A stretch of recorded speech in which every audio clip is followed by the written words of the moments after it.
আমি আসসালামু আলাইকুম। আপনারা সবাই ভালো আছেন? সোনা ভানু কিচেন থেকে সবাইকে স্বাগতম। আমি সোনা ভানু। আমি একটু মাংস রান্না করার জন্য রান্নাঘরে সমস্ত জিনিসপত্র নিয়ে হাজির হয়ে গেছি। আজ আমি পেস্ট করা মশলাতে মাংস রান্না করব। আর মাংসটা কড়াইয়ে দিয়ে দেবো।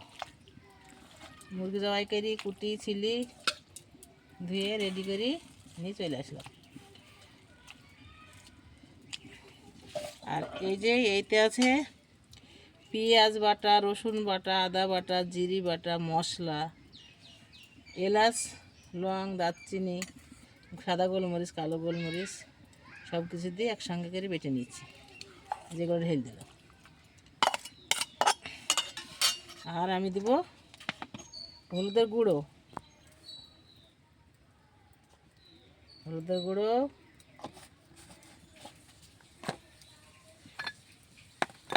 আর স্বাদ মতো লবণ দিয়ে দেব।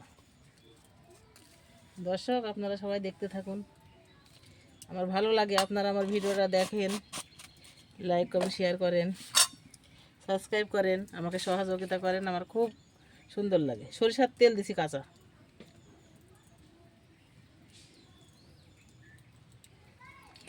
এবার আমি সুন্দর করে মাংসটাকে পাইল করে দেব মশলাপাতির সঙ্গে।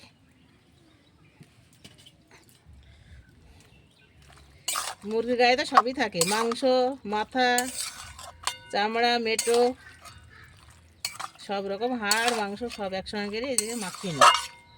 আর আমি কিছুক্ষণ পর টমেটো কেটে দেবো, ধনিয়া পাতা দিব। কষানি হওয়ার পর ঝোল দেওয়ার পর আমি ডিম ভেঙে দেবো। এই ডিম দিয়ে মাংস রান্না করবো, দেশি মুরগির ডিম দিয়ে মাংস রান্না করবো। এই যে আমি মাংসটা সুন্দর করে মাখিয়ে নিলাম। এবার অল্প করে কষানোর জন্য পানি দিয়ে দেবো। এই দেখেন, এটা মাথা, বুঝছেন তো? বিসমিল্লাহ।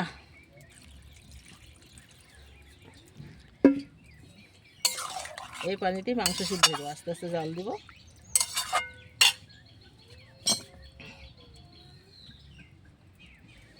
কড়াইয়ে চাপিয়ে দিলাম।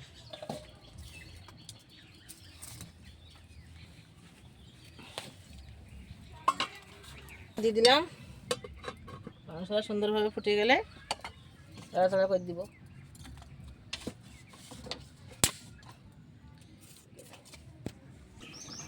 মাংসটা ঢাকি চাপিয়ে দিয়েছিলাম, ঢাকাটা আলগা করে নেড়ে দিচ্ছি। কত সুন্দর ফুটছে দেখছেন তো?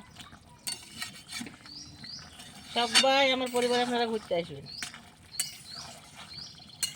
আমাদের পরিবারে ঘুরতে আসবেন। আমি মাঝে মাঝে আপনাদের পরিবারে ঘুরে আসি। আবার ঢাকা দিয়ে দিলাম। ঢাকাটা আলগা করে নাড়াচাড়া করলাম। আর এই যে বললাম না, একটা ছোটো সাইজের টমেটো কেটে রেখেছি আর কটা ধনিয়া পাতা, এখন আমি দিয়ে দেবো। বিসমিল্লাহ। একটু নাড়াচাড়া করি, এক্ষুনি আবার ঢাকা দিয়ে দেবো। কি সেন্ট বেরাইছে, কষা না হইতে সেন্ট বেরাইছে। ঢাকা দিয়ে দিলাম। মাংসটা আমার সুন্দরভাবে কষানো হয়ে গেছে। এইগুলো তেল আর মশলা এইগুলো শুকনো হবে না। আমি এখন একটু পানি দেবো, হালকা করে পানি দিই, ঝোল করবো।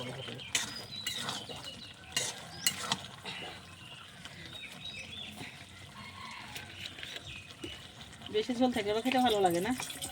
একটু এই পানিটা সুন্দর করে মেরে ঢেলে নিব। বিসমিল্লাহ। এটুকুই হবে। জাল দিই। আর ডিমটা ভেঙে দেবো, তো ডিমটা আবার সিদ্ধ হওয়া লাগবে। কাঁচা ডিম ভেঙে সুন্দর করে দিয়ে দিব।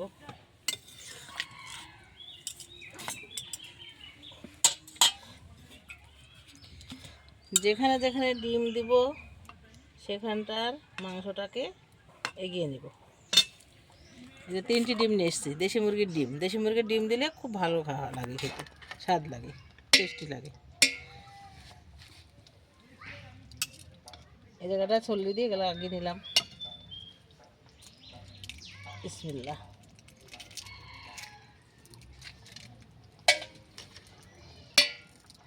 এক এক করে 3টি ডিমই দিয়ে দেব। এক জায়গায় দেওয়া যাবে না, জায়গায় জায়গায়।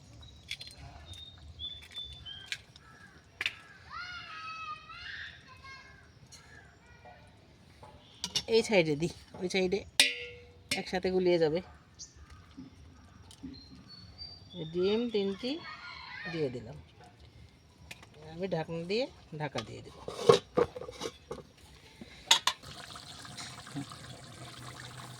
ডিমটা দিয়ে দিয়েছিলাম, অনেকক্ষণ পর আলগা করে দেখলাম। ডিমটা দেখবেন, এই দেখেন ডিম কেমন হয়ে গেছে। এই যে ডিম, মনে হবে না যে কাঁচা ডিম, সিদ্ধর মতোই হয়ে যাবে। উল্টে উল্টে দিলাম, ডিমগুলো গোল গোল হয়ে সুন্দর হয়ে গেছে।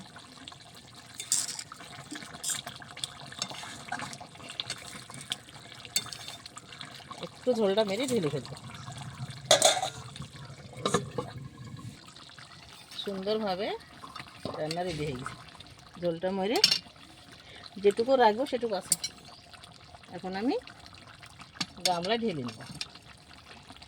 বিসমিল্লাহ। ধনির পাতার কি সেন্ট! ডিমগুলা মনে হচ্ছে সিদ্ধ ডিম, দেখছেন তো? দেখেন কুসুমটা এটা বেরিয়ে গেল, তাও সিদ্ধ ডিমের মতো কুসুম। আমার রান্না রেডি। রান্না আমার হয়ে গেছে। এখন আমি একটু জিরে ভাজার গুঁড়ো দিব। এতে এলাচ আর জিরে গুঁড়ো করে রেখেছি, দিয়ে দিলাম। সেন্ট বেড়ায়, খুব ভালো লাগে, সেই জন্য আমি জিরে ভাজা দিই। আপনারা ভিডিওটা পুরো দেখেন, লাইক কমেন্ট শেয়ার করেন। নতুন হলে আপনারা সবাই আমার চ্যানেলটিকে সাবস্ক্রাইব করেন। সবাই ভালো থাকেন, সুস্থ থাকেন, সুন্দর থাকেন। আর ভিডিও পাওয়ার জন্য আপনারা অপেক্ষা করেন। আবার দেখা হবে নেক্সট ভিডিওতে। আল্লাহ হাফেজ।